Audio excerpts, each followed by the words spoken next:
So the question number 17 is, what is the class of immunoglobulin that is high in concentration in the blood of a newborn? So the answer is, immunoglobulin G is a type of immunoglobulin that is present in high concentration in the blood of the newborn. And they also give humoral immunity to the newborn before they develop their own immune system. So these are the different types of immunoglobulin. And how does immunoglobulin G cross the placenta from the mother's blood to the fetus? So this is through the utilization of the Fc receptor or fragment crystallizable receptor, and it is a protein found in maternal blood that is responsible for transcytosis or transportation of antibodies, specifically the immunoglobulin G. So the process of transcytosis by the Fc receptor occurs in multiple places in humans, carrying IgG into the fetal bloodstream, adult liver, and from the blood to milk and lactating mammary glands. So the mechanism underlying the transcytosis of IgG across the placenta is regulated by pH. So this is the process. FcRn binds immunoglobulin G at pH of 6.0, then which is the pH in the maternal bloodstream.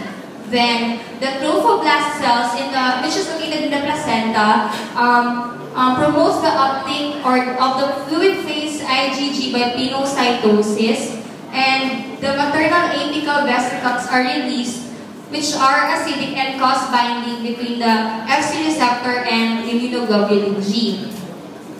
Then the Fc receptor transports the antibodies across the cells, and upon reaching the fetal bloodstream, which has the pH of 7.4, the immunoglobulin G is released.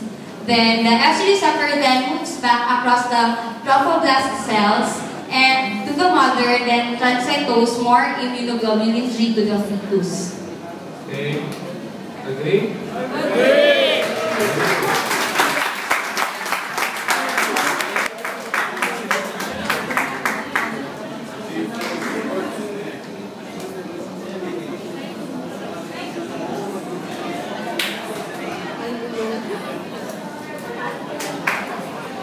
Good morning, everyone. The question number 18 is, cytotoxic T cells induced by infection with virus A? No virus detected. Will kill target cells. How? So the answer is the cytotoxic T cells. The cytotoxic T cells recognize the infected virus by the major histocompatibility complex class 1. So, but before I go on to that, may I give you first a brief parang break na lang. Let's have a deductive reasoning. So again, if there are viral infection, the major type of cell that responds to it are your lymphocytes. Because if bacterial, neutrophil. If parasitic, eosinophil, right? Okay, so if it is bacterial, if it is viral, we have the lymphocytes in action. So your lymphocytes, we have two types of lymphocytes. We have what? The B cells and the T cells. The main difference is what? Their site of maturation, because your B cells mature and differentiate where? In the bone marrow, that's why it's T, bone marrow. And your T cells differentiate where? Thymus, that's why it's T, T cell. Ayan, so we move on, but we focus our discussion with the T cell, the T lymphocyte. Yan siya. So again, as I said, that your T cells goes into your thymus glands wherein it goes differentiation. So after it goes to the T cells, dito nagagaling ang yung cytotoxic T cell because it undergoes differentiation in the thymus differentiation in the thymus. It becomes, your T cells become cytotoxic T cells, or what we call, the CD8 plus T cells, and your helper cells, or your CD4 plus cells. But we focus again our discussion on cytotoxic T cells because that is our question. So what did I mean when I say major histocompatibility complex?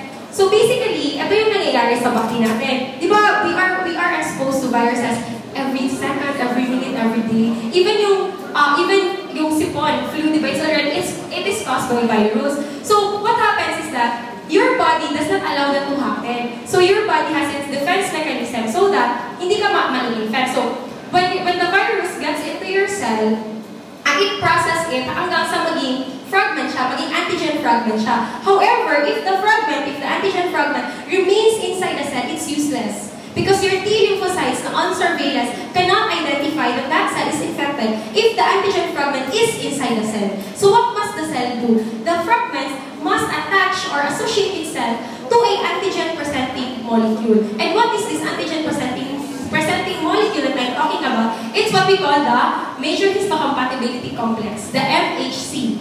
Okay? So again, so this is it. Ito yung pinamin ko. This antigen fragment has to associate itself with this MHC, which is your antigen-presenting molecule. So that, if it is already associated, it goes outside or it is exposed in the surface of your cell. So that if it is already exposed in the surface of your cell, your T cells with a T cell receptor can now identify that T cell is infected. Okay? Okay, so that's the point. So, but the main difference of the cytotoxic T cell and the helper T cell when it comes to MHC is this one. Your cytotoxic T cells recognizes MHC class 1, which are present in your nucleated cells, whereas your helper T cells recognizes MHC class 2. So, how do you remember it? This is how I remember. 1 times 8 is 8 and 2 times 4 is 8. Or the product is 8. So, class 1 is CD8 or your cytotoxic T cell, and your class 2 is CD4 T cells. But diba here, your T cells are already recognized. So this is really the main pathway, the main mechanism of how your cytotoxic T cells kill your target cells. So here, your antigen is recognized through your what? Your major histocompatibility complex class 1 with the antigen. And after which your cytotoxic T cells are activated, and once they are activated, granules from the cytotoxic T cells are exocytosed, and these granules are your granzymes and your perforins. So these granzymes present in your cytotoxic T cells are exocytosed. They go out from your cytotoxic T cell and goes to your target cell. And what does it do? Your granzymes, when it goes into the cytoplasm of your target T cell of your target cells, it activates caspases, and this caspases, once activated, induce apoptosis, and your perforin is necessary for the delivery of those granzymes. So again, how does it happen? So that's the pathway. The end point is your target cells are undergoing induced apoptosis. That's why they are now dead. So thank you.